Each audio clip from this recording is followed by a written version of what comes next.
welcome you to the Ask Jeff YouTube channel. Here's today's question. Why doesn't the Baptist Church recognize exorcism?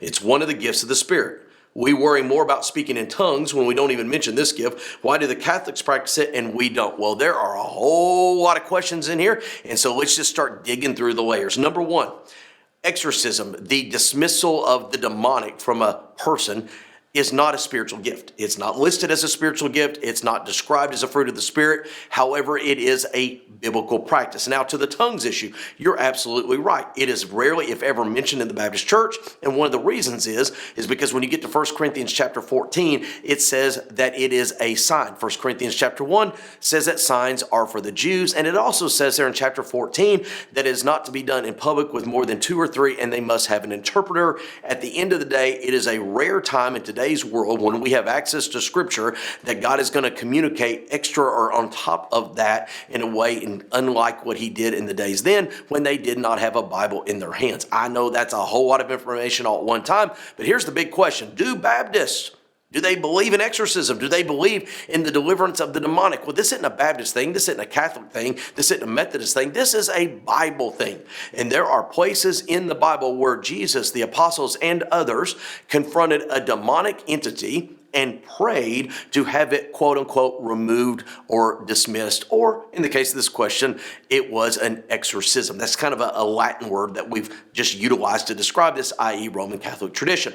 So at the end of the day, Matthew chapter 17, Jesus comes down from the Mount of Transfiguration. He is confronted by a man who has a little boy who's obviously demonically possessed. He's throwing himself in the fire. He's spitting up, doing all kinds of crazy things. Jesus makes the statement to his disciples who could not help this little boy, these kind only come out by prayer and fasting. So it doesn't matter what denominational affiliation one is. It doesn't matter what one's tradition is.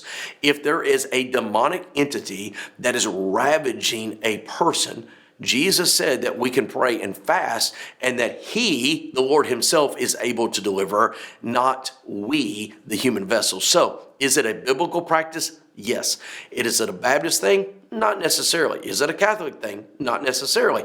Understand it goes back to what does the Scripture say versus what one respective group says. Again, at the end of the day, though, it's not a gift or a fruit of the Spirit. It is a biblical practice because Jesus said in his very first sermon in Luke chapter 4, he came to set the captives free.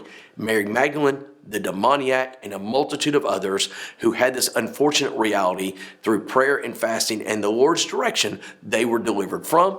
Today, we can experience the same thing. It's not through ritual. It's not through rite.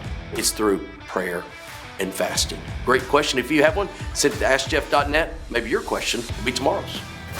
Thanks for being a part of today's daily question. Now, we answer a question each and every day. Please feel free to submit a new question at AskJeff.net. We may not have gotten to yours today, but we eventually will continue to be a part of this. Subscribe so you don't miss out on a question every day.